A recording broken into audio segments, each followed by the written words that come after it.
Well, for more analysis, let's cross live to Ashe Schow in Washington, D.C. She's a political commentator for the Washington Examiner.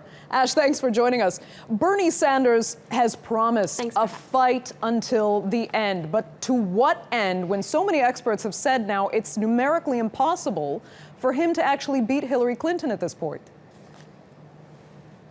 Well, it is mathematically impossible for him to beat her, but it's also difficult to tell somebody to drop out after they've just won 3 states in a row. And he won West Virginia pretty handily. He won both men and women by over 50%, while Hillary Clinton only brought in a little less than 40%. So, yeah, he trails in delegates, and he really can't win. But again, he's not out the way that Ted Cruz was winning to Donald Trump, where Donald Trump was just winning every single state, and Ted Cruz just wasn't getting the delegates. When it comes to the Democrats, Bernie Sanders still has, he still has an argument for why he's in the race.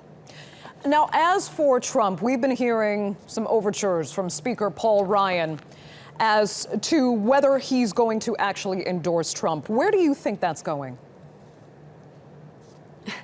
Well, that was a really interesting exchange, because here comes Paul Ryan on CNN to say that he can't endorse Trump right now. He has kind of some misgivings about Trump. So Trump, in Trump fashion, responds saying, you know what, I can't really get a good read on Paul Ryan right now. And then they do what every politician does, which is, hey, we're going to have this little meeting, this little powwow, and we know how it's going to go down. They're going to both come out of it. They're not going to say what was really discussed. They're both going to say it was a very productive meeting. You know, we talked about this, we talked about that, we have an understanding, and now they're all buddy-buddy. What I find most interesting about the exchange was Paul Ryan was asked in the CNN interview whether he could stand up as convention chair at the 2016 GOP convention and introduce Trump as the nominee or support Trump as the nominee. And that's when Ryan said, you know what? That's going to be difficult. I'm going to have to see some more from Trump in order to really make a decision on that.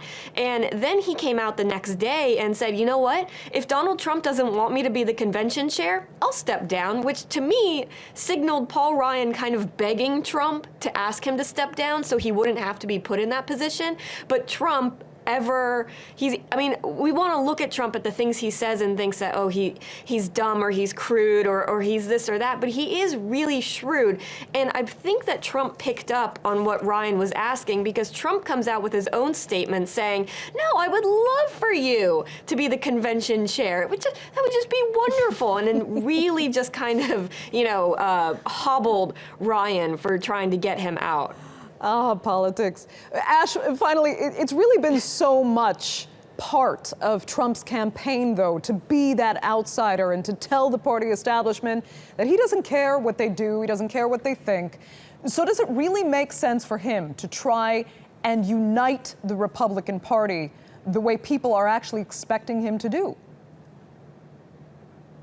Absolutely not. That's his whole thing. If he moves toward the center, or if he starts trying to pander to this group or that group, well, that's not what Trump is all about, and that's not what makes Trump Trump. And now, one of the other interesting things about this election is that Bernie Sanders kind of has that same sort of support from people who are looking to get an outsider in at all costs. So you're seeing a lot of talk on the Democratic side from people who are saying, if Bernie Sanders isn't the nominee, they're going to vote for Trump because they're in this whole, we want to just burn down the establishment and we want an outsider in, even if he's not supporting the policies that we really support. So this election, crazy as it is so far, could get even crazier.